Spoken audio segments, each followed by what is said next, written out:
Hey everybody, welcome back to the channel. In this video, you're checking out a solo Magicka Warden build for the Elder Scrolls Online. And not only that, but this is a solo 1-bar build for ESO. That's right, a 1-bar Ice Staff build for the Warden class. No bar swapping, no complicated rotations, no trials gear necessary, and it is a blast to play. As usual, we'll be going over the stats, the gear set options, skills, champion points. We'll talk about the outfit style, and more coming up next.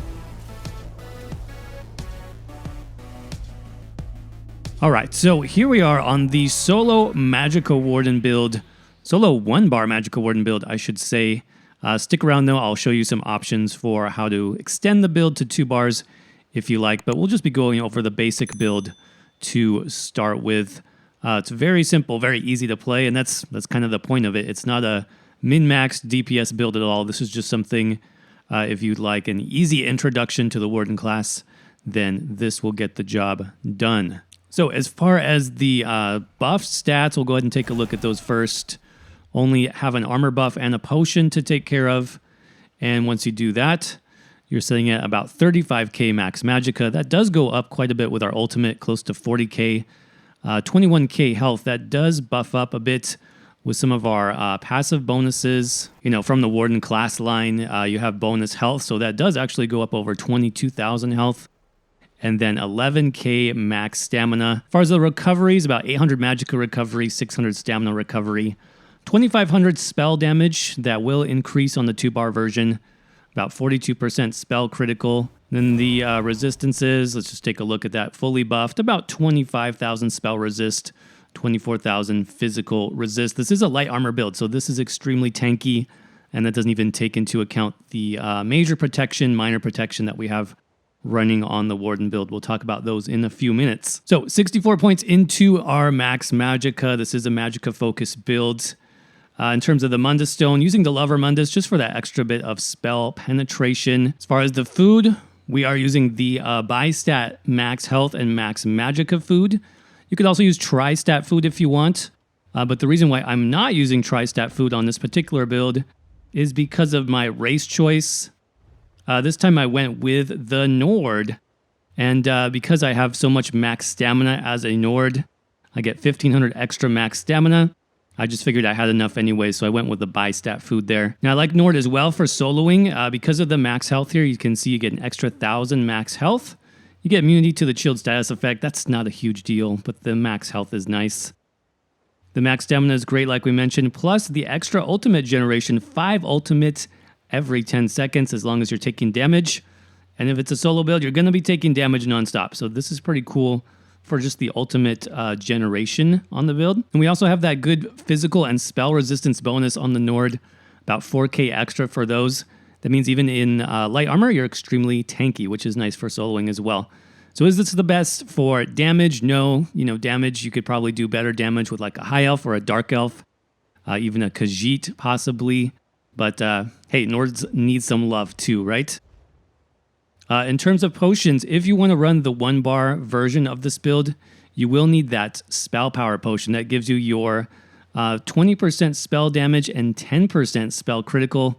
If you're running the 2-bar version, you could probably swap that out to something like a tri-stat potion. That would be pretty good as well.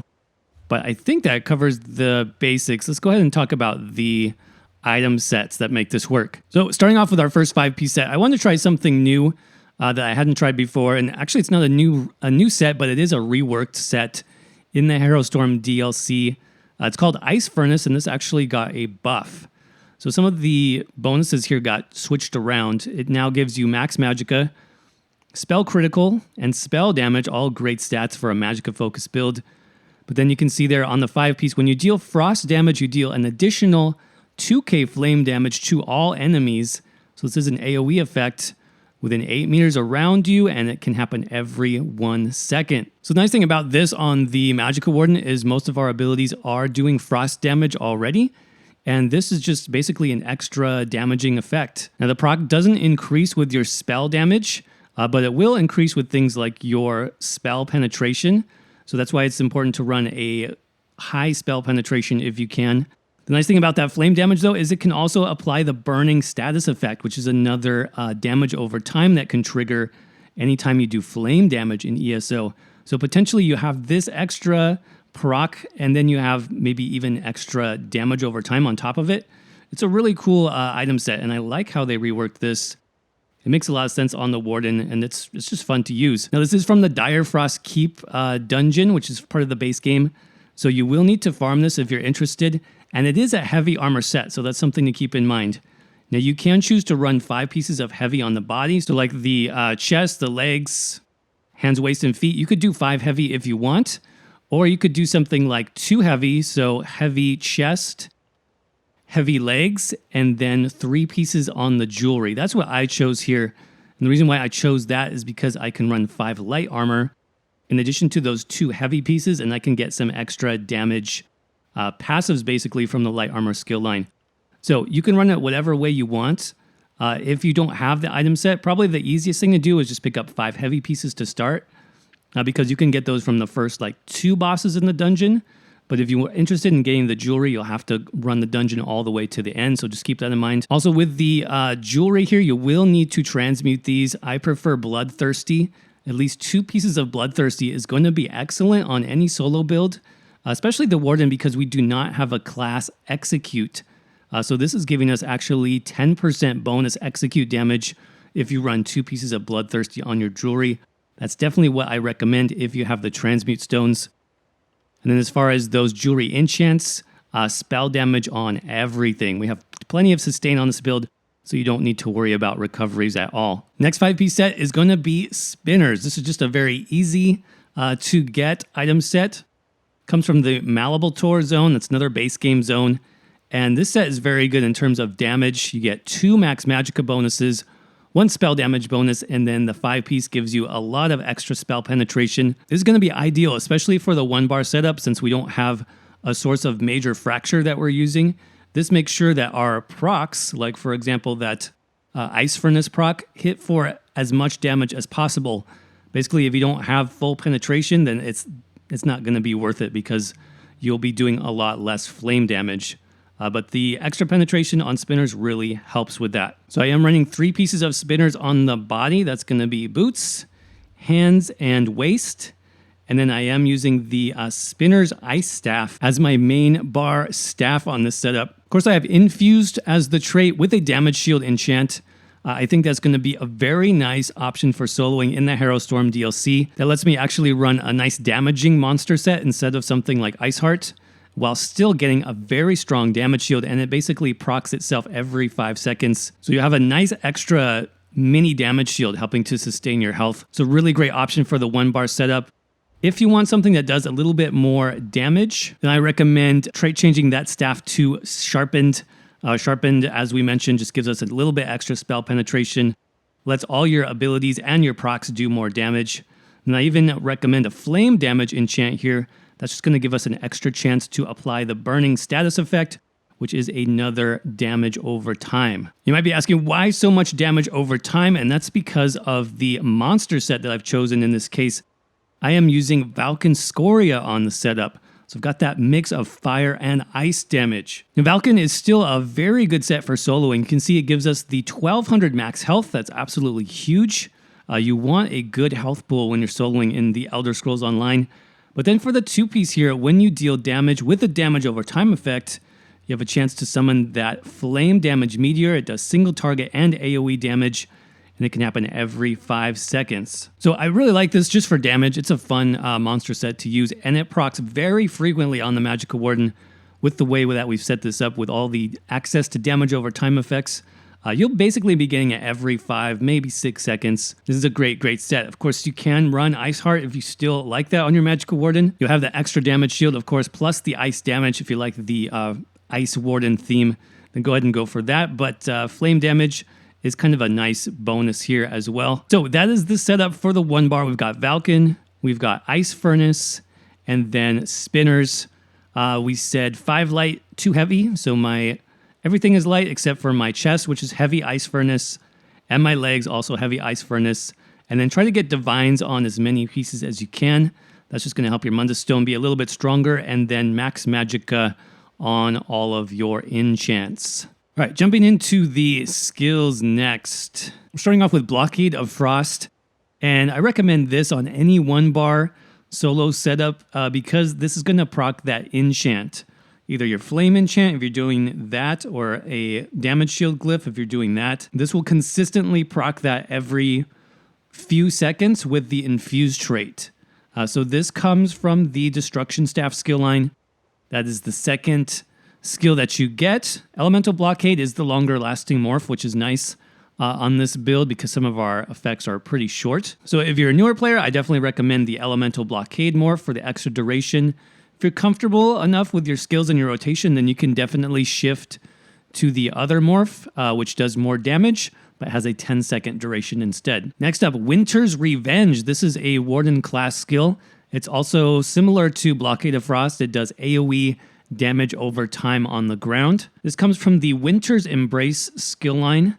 It's going to be the second morph that you get.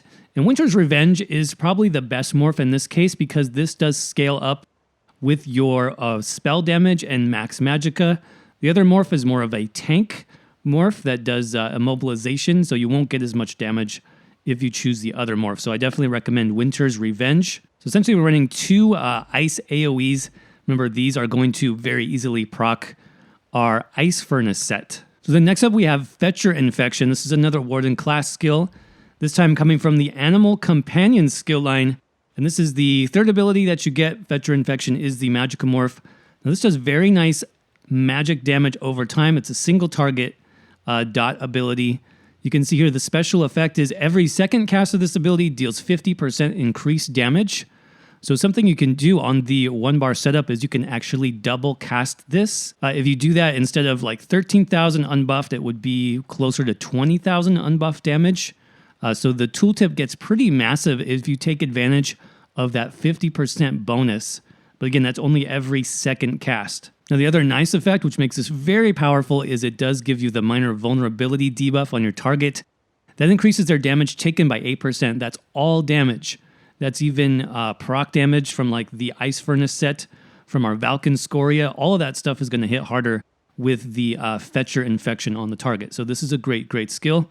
Of course, it is a dot, so that's going to help proc Valken Scoria as well. Next up, Ice Fortress. This is just our basic armor ability. Now, I do like running this on the 1-bar setup because we also get minor protection for the entire duration, so that's an extra 8% damage reduction on our character, which is very, very nice for soloing.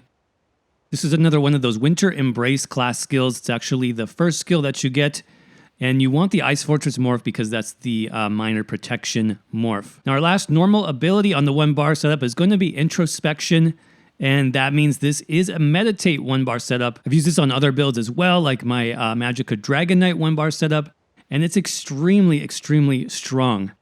Now, if you're not familiar with this, it does come from the Stygic Order skill line, which is a guild skill. You do need the Somerset chapter for this guild, and you do have to grind out the guild levels for this. But what this does is it basically heals you and restores magicka and stamina every 1 second. And it is a channeled ability, so basically it looks like this. You're floating in the air, and then you can see those heals come in every second. With the Introspection morph, the healing actually gets stronger over time. You can see we're about 3k base and 5k if it crits. And that's every second, basically for free. There's no cost with that ability, so it is excellent. Now, why is this good for soloing? Well, you can combine that obviously with your damage over times. Your dot effects are already damaging the target. You're just basically floating there, being healed and restoring resources. But not only that, it also gives you a very, very nice passive called Deliberation. This gives you major protection, reducing your damage taken by 30% while you are channeling that ability.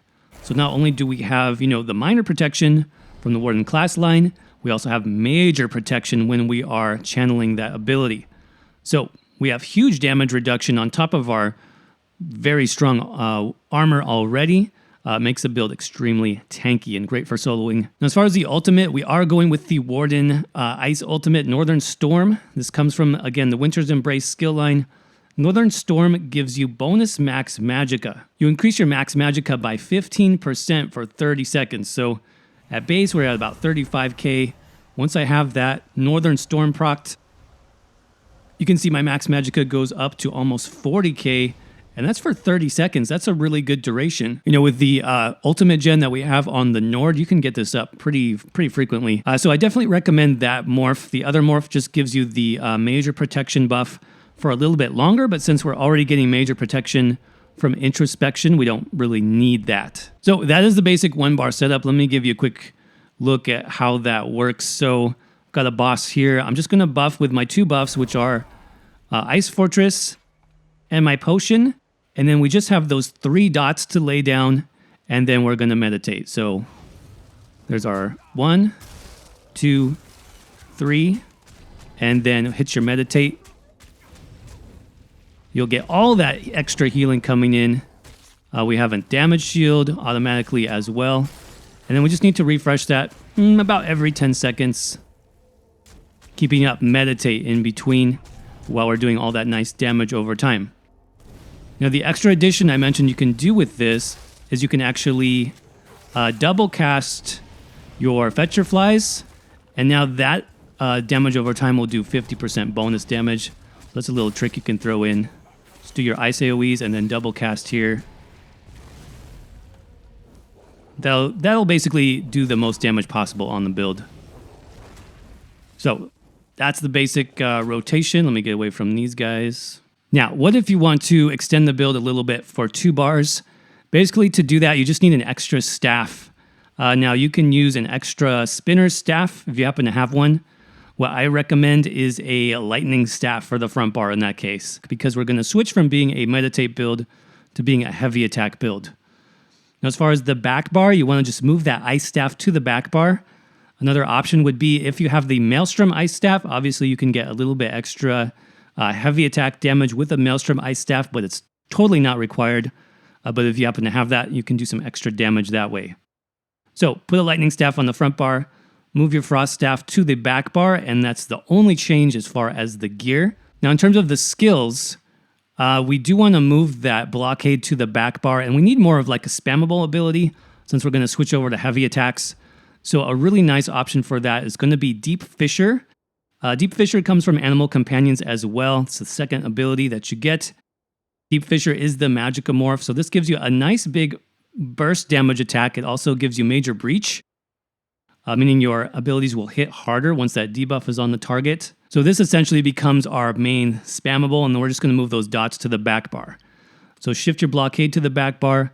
Shift Winter's Revenge to the back bar. You can just put Fetcher Infection here. And since we're not going to run Introspection, it's nice to have an extra heal, especially on your front bar. So what I recommend for that is a green balance ability called Leeching Vines. This heal is amazing. Like I said, it comes from Green Balance. That's the 3rd skill that you get. Leeching Vines gives you a very nice heal. Every second you can see you get healed for about 2k health. But this also procs Minor Lifesteal. That's an extra 630 healing every second when you're taking damage. So you get closer to 3k healing per second, which is very similar to that heal that you get from Introspection. So that's what I would recommend just to maintain your health on the build if you want to do the 2-bar setup. Then here, since we have the extra bar space, just put some passives here. Wardens have a pretty strong damage passive called Bird of Prey. That's what I would recommend in that spot. That comes from Animal Companions as well. That's the last ability that you get. Morph it to Bird of Prey. That gives you Minor Berserk. So that's 8% bonus damage done.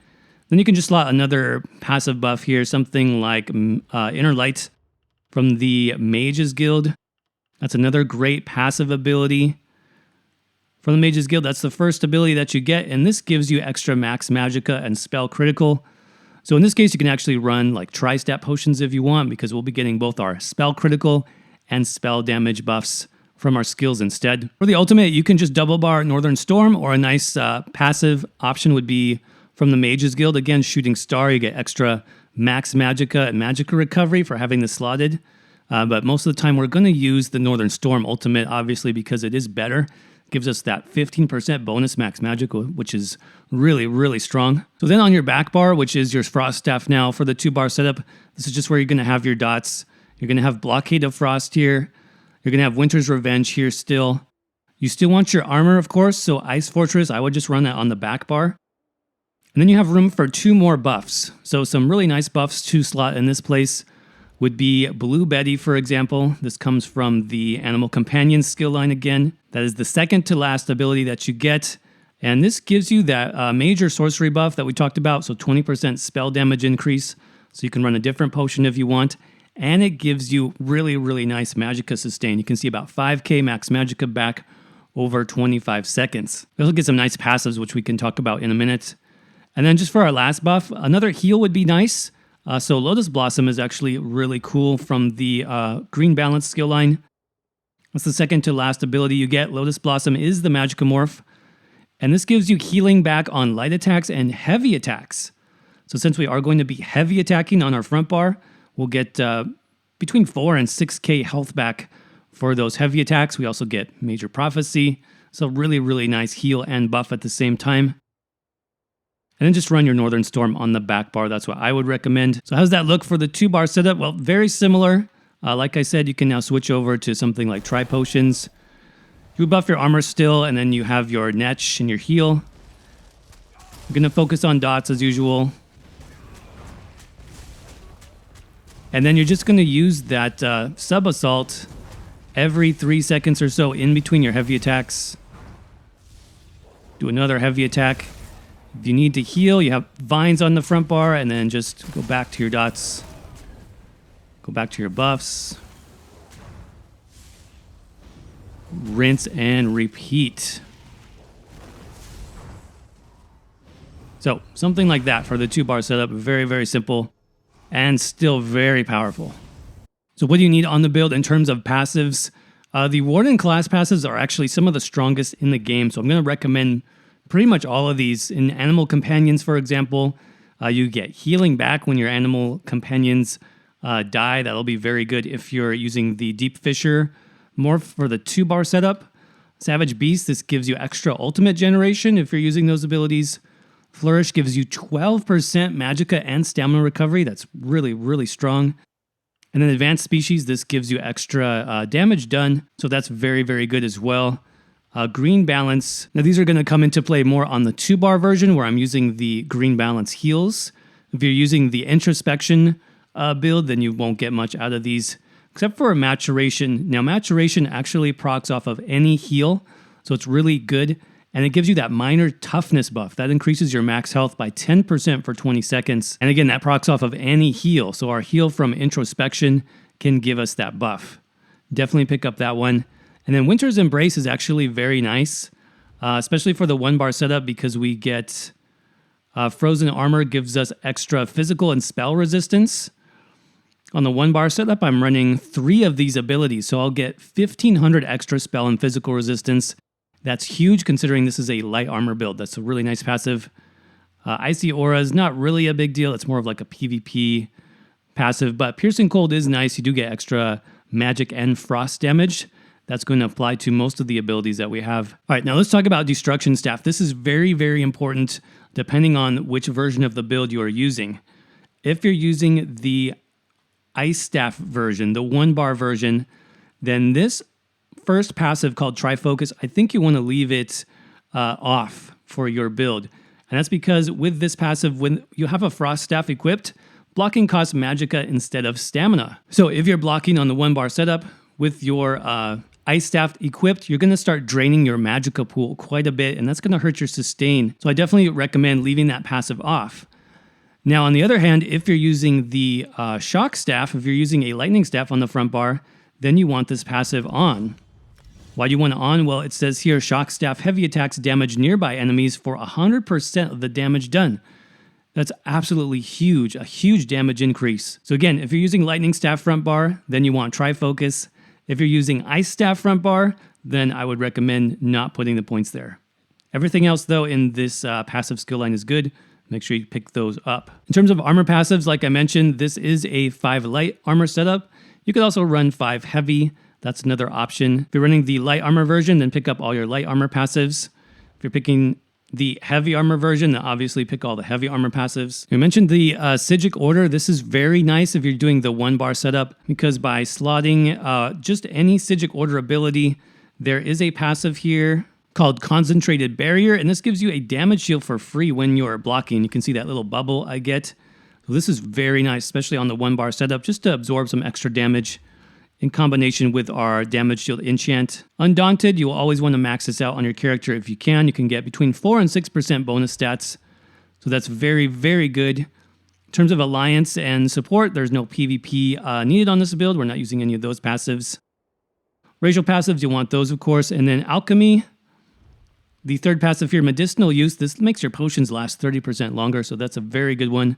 Make sure you pick that up, especially for the 1-bar build, where you are dependent on that spell power potion. So in terms of champion points, this is obviously going to vary a little bit depending on if you're doing a 1-bar Frost Staff build or if you're doing the heavy attack build. So I'll try to talk about some of the differences here. In the green tree, we've got 34 Warlord, 23 Sprinter, 43 Tenacity, 75 Arcanist, 27 Mooncalf, 48 Shadow Ward, 20 into Tumbling. Now, as far as the changes I would make here, if you're doing the 1-bar build, you're obviously not heavy attacking. So you can move those points from Tenacity into your recoveries. You can put more into Arcanist. You can put more into Mooncalf. You could even put more into Shadow Ward, so you can block heavy attacks for cheaper. That's what I would recommend there. In the blue tree, 19 into Blessed, 26 Elfborn, 64 Elemental Experts, 32 Spell Erosion, 25 Staff Expert, 23 Master at Arms, 81 into Thaumaturge. Now this is more for the 2-bar setup. If you're doing the 1-bar setup, again, you're not going to be heavy attacking. You're also not going to be running Deep Fissure. So these 2 nodes become pretty much useless, I'm going to say. So you can take those points on the 1-bar build, put them either into Elemental Expert, Spell Erosion, or Thaumaturge, some combination of those 3. In the red tree, though, it's going to be pretty consistent across the board. 72 Ironclad, 5 Light Armor, 40 Thick-Skinned, 49 Hardy and Elemental Defender, 32 Quick Recovery. This does increase the healing from Introspection, by the way. That's why I have points here. And then 23 into Bastion. That's going to help any damage shield that you have, whether you're running Ice Heart, whether you're running the damage shield enchant. Even the Psijic Order damage shield that we get from blocking gets increased by this. So at least 23 points here is recommended for that 10% bonus to your shields. Last but not least, let's talk about the outfit styles very quickly. Under Armor styles, this is a mixture of heavy Zivkin as well as the Frostcaster motif. So the chest in this case, got the Zivkin heavy chest. Same thing for the arms. We've got the Zivkin gauntlets, Zivkin belt. For the legs, that's why I decided to go with the Frostcaster style. So those are heavy Frostcaster legs, for example. The feet are actually heavy Breton style. I thought that went a little bit better. And then for the head here, it's actually a different style. I forgot. That's the Huntsman's hat. That's the cool hat with the antlers here. Kind of going with that Warden animal theme. All right, everybody. That's going to wrap up the 1-bar Solo Warden Fire and Ice build. I hope you guys enjoyed it. If you did, please remember to crush that like button. It really does help out the channel. If you would like to see more of these 1-bar solo builds for ESO, let me know in the comments section below and let me know what class you would like to see next. I do have builds for the Dragonite class and Sorcerer class up already, so make sure you check those out as well if you're interested. Now, as usual, I do have just some quick gameplay here at the end in case you want to see how the build plays and how it feels. As always, thanks for watching. Thanks for supporting the channel. I hope you all have a great day, and I will see you around in the next video.